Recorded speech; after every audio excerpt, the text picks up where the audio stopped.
Today I'm coming to you from Franklin, Kentucky, from Vances Mill Farm to talk to farmer Kelly Bush. Kelly's entering his first year of farming, going at it for the first time ever on his own. He's farmed for about 30 years with his family, but this is the first time he's ever taken it on by himself. In this video, we're going to talk about how he's doing it, little tips and tricks to making it work, why he's converting the farm over to organic, and how he's using NRCS money to help pay for a lot of stuff in this first year where cash is tight. Stay tuned for that in this one coming up. So you mentioned that you're looking at doing pigs on your farm, but one thing that you have a little bit of an issue is where to put them. One area you were thinking is possibly in this area, but right now this area is all just grass pasture. Given that it's grass, first of all, why don't you want to just put them out there as it is? The main thing is for the heat, especially if we get a light colored pig. So if you were going to use this area eventually to put pigs into, what would be your thought process of how do you get this area ready for pigs, or what would you do to it, given that you don't have a lot of other great options for pigs on the farm right now? A couple things. One is just the infrastructure aspect of it. We would have to go through, and it goes back to the NRCS thing where we're fencing off the creek. Again, they only require 4 wires for interior fencing, but something like pigs, you know, you're going to use probably at least 6. And then the fence behind us over here, it's only a 4-strand bob, and really the infrastructure is one of the biggest pieces back here. The other problem is the heat and the sun, especially if we get a light colored pig. It's just going to bake them. Even if we put up some hog huts, I mean, that would help, but you know, fencing, getting water back here, shade, and actually getting to this place. I mean, when we came over to this area, you know, we got a 4-wheel drive truck, so there's that aspect of it too. With cattle on the farm, thinking about doing pigs, the obvious third option that a lot of people do when they get into this, for a lot of people it's the starter enterprise, is pastured poultry. What are your thoughts on that? Already doing cattle, thinking about pigs. When it comes to raising poultry on grass, is it something you want to do or don't want to do, and why or why not? I'm kind of torn. I mean, I know it's a great revenue generator, especially in the short term, but it's not something that I'm looking forward to. I guess that, you know, I've dealt with large animals all my life, and they don't bother me. You know, the chickens, they don't bother me either. It's just there's a lot of work there, and I'm not sure that we're going to be able to, with everything that we have going on this farm, because there's more than just being certified organic beef and pork producers. You know, we're going to start raising certified organic alfalfa, and we have, you know, 2 or 3 hay fields that we have to manage, and with everything that we have going on, I know how time intensive chicken will be, and I'm just not sure that that's something that, you know, is going to fit in with this farm. The alfalfa that you're raising, is that something you use exclusively on farm, or will you look to sell it off farm? And if you're selling it off, what's the price difference on organic versus conventional in this Kentucky area? So we would probably keep some back for personal use, but the majority of it would go to dairies in the area. There's over the next 3 years, there's a 30 or 50% increase. I can't remember, KDA told me, but there's a large number of dairies coming on that's transitioning from conventional to organic in the next 3 years. So for us, we have the land, we have the spot to do it. It's kind of a no-brainer from a cash standpoint. We have 1 or 2 other farms that are in the vicinity that we could also transition to alfalfa. The reason we're doing these different things is there's a certain amount of income that we have to make for the certain amount of people that we have that we're trying to support on this farm, and we have to do those different enterprises. I know, you know, maybe chicken could be part of that, but I just think from the time frame that I don't know if it's possible. And what are your thought considerations when it comes down to, I have this one field, I can put it into alfalfa hay production, or I can put cattle on it? Why do hay over cattle when you have a certain block of land and you have the option to choose? Generating revenue. Like I said, most of the alfalfa wouldn't stay on the farm. There's about a 30 to 50% premium on organic alfalfa. The price that some of these dairies were paying per ton was around the $400 or $500 range per ton delivered, and they're having to get it out of Wisconsin and Kansas and Texas. So they've already told me they'll jump on the chance to get alfalfa locally. And with that 30 to 50% increase in premium, I mean, there's nothing that we really have to do. You know, I mean, there's a couple more pieces of equipment that I have to get that, you know, but I mean, it's kind of a no-brainer from a revenue standpoint, because there's so much revenue that can be made off alfalfa on this farm, and it's set up and ready for alfalfa or a row crop.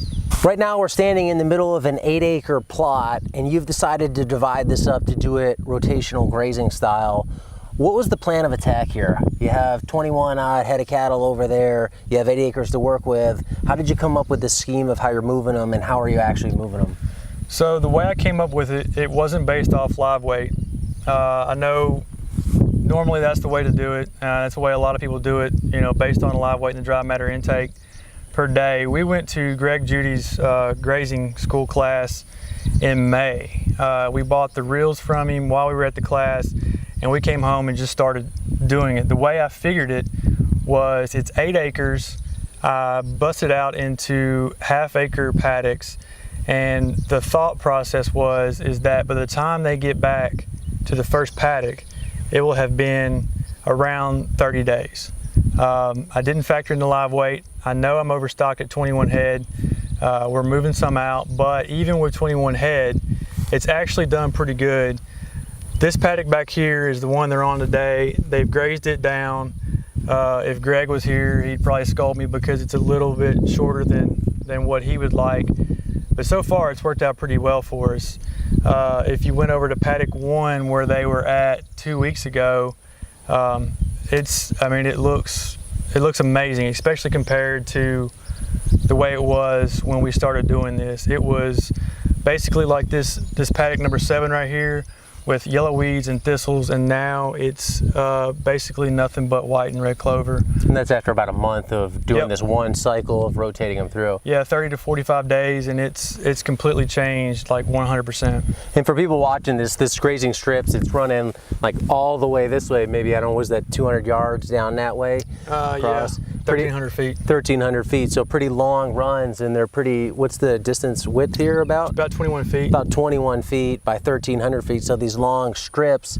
It's July right now, mid-July. Does this typically stay this green all year? No. Or all summer in Kentucky here? Or are you gonna have to change things up if it starts to brown out some? No, if we were doing conventional grazing like we have been, and like we're doing in some of the other fields that we haven't switched to rotational grazing, the entire field would have grass about that tall, except for where the cow piles are. It would not be this green. If you walk out in it, you'll probably still get your boots wet, and it's midday in July. It's holding the moisture in good. If we were not doing this, it would just be, I mean, it'd be like, it would almost be dirt, pretty much. And it has been, and it was when we started it, but I mean, it's amazing the transformation that it's undergone in the past 30 days.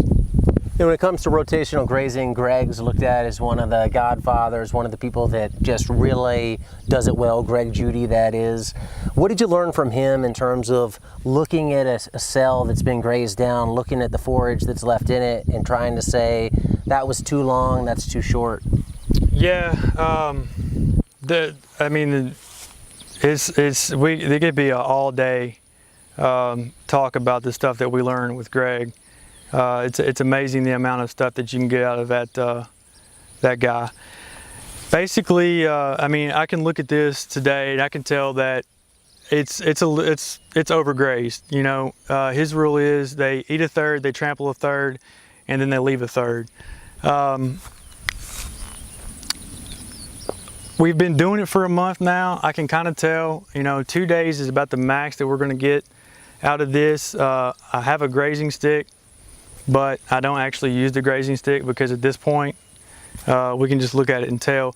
One way to tell is when when you walk down these temporary fence lines, if they are starting to eat underneath the fence into the next paddock, that's one good sign that it's time to move them to a different paddock. And on these fields, you have perimeter exterior fence on either side, and then you're just dividing up each row by a single wire on a reel. How have you liked these reels so far? They've been great so far. I don't remember the brand. I wish I did. I got them from Greg. I got the wire from Greg, and we came home pretty much immediately after the May class and started in late May, early June doing this, and these reels have been great. The reels and the post is the biggest thing. I know we were talking about that a little bit off camera, but these posts, I like them because one person can do this whole thing. It's easier with two people, but with the reels and the post, I mean, one person could do this no problem.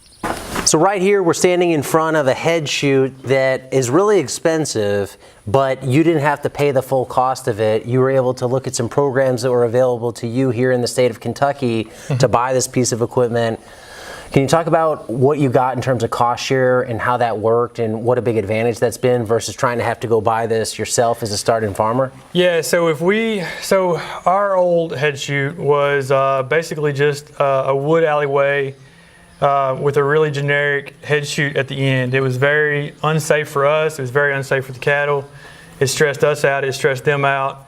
And we had planned to buy a new setup anyway. Since we're transitioning, or at the time we were transitioning to organic, the Kentucky State University offers a $5,000 grant to the recipients that receive, the highest score in their awards, and they award the grant. They receive $5,000. Basically, it's just a $5,000 check.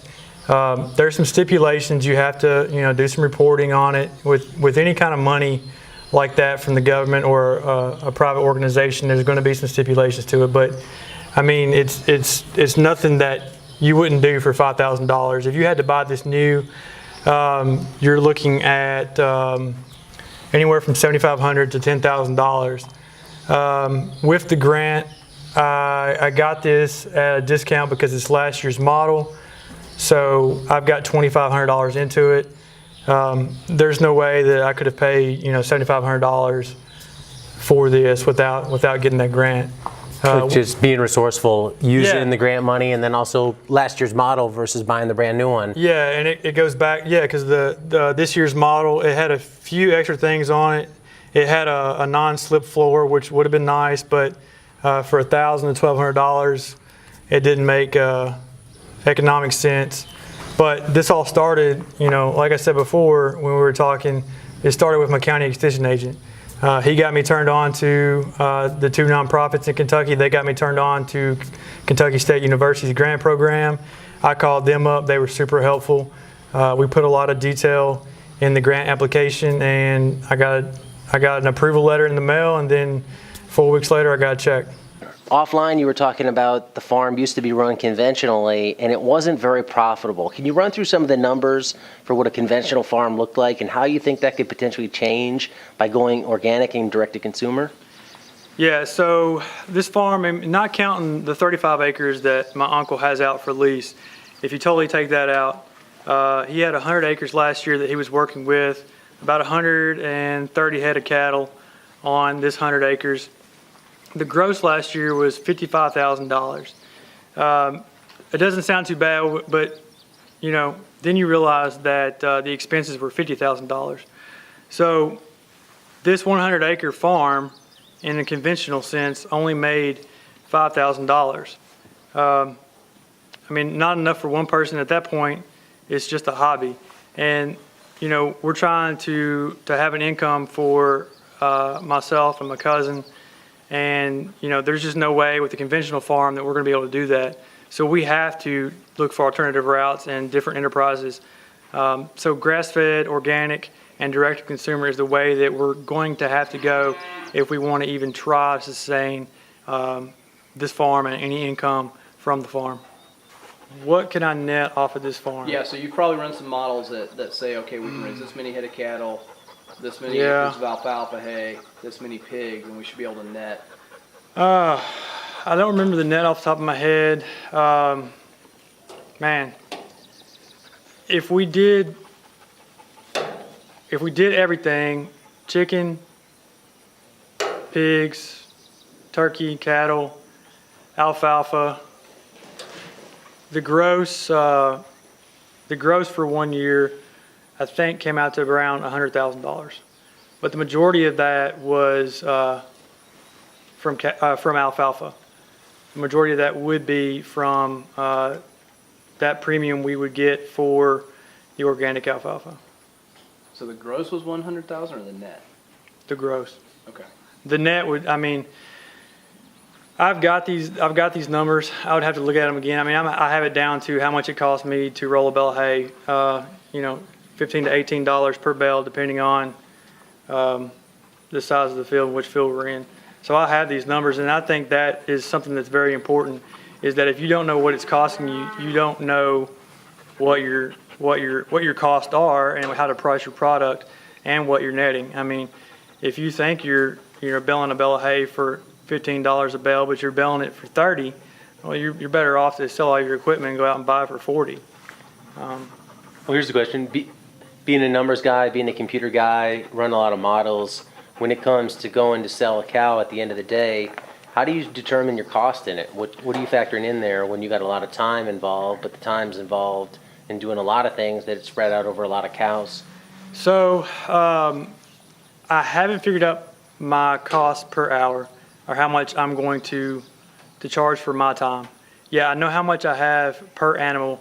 When I purchased everything, I have $550 per head in each animal. That doesn't matter if it's a 2-year-old bred heifer, a 2,000-pound bull, or a 100-pound newborn.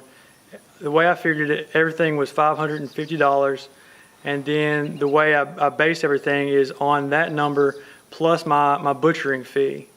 And then I take Darby's math for what he's got and use that as a gauge onto what I'm going to be pricing my products at. What was your biggest takeaway from the workshop that you attended? So it was one that I didn't expect. Because I've been farming in some capacity my entire life, I figured that this was going to be a lot easier for me, and it wasn't. So a lot of what you guys stress is that it's really a hard and difficult path if you're going to take the farming route.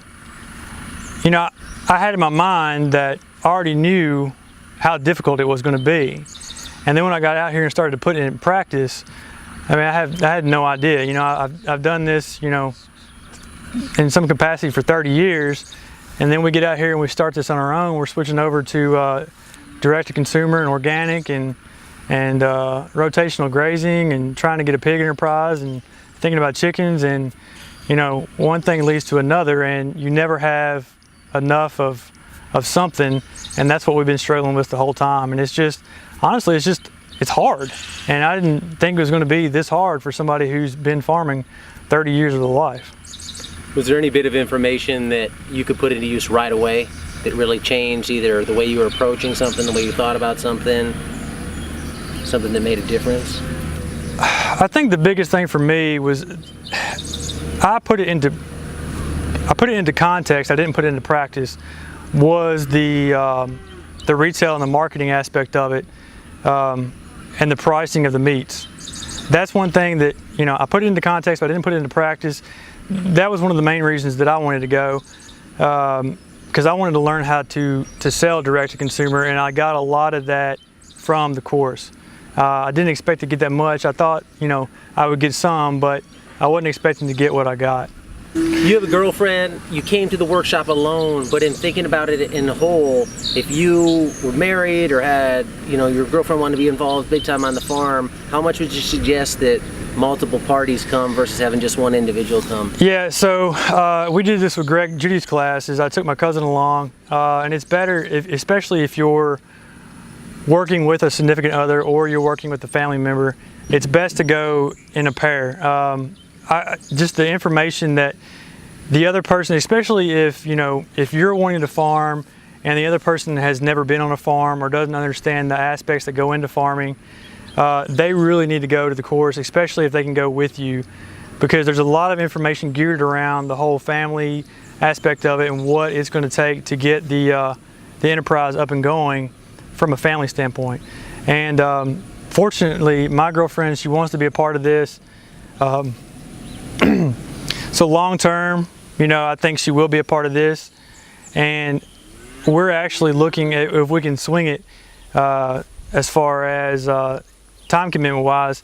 We want to go back to the course, and I want her to go to the course with me so that we can kind of go through the whole thing together as one unit. Originally, I met Kelly at the Farm Business Essential Workshop, which Darby and I hosted in March of 2017. If you want to learn more about the next iteration of that workshop, which is taking place this October 2017, visit the link below or go to permaculturevoices.com/farming workshop. That's all for this one today. It's been a joy in Kentucky here. It's absolutely beautiful country, a lot of grass, a lot of trees, rolling hills. Beautiful farm country. Wherever you're at, enjoy it, because life is pretty darn good out there. But thanks for watching this one. Until next time, be nice, be thankful, and do the work.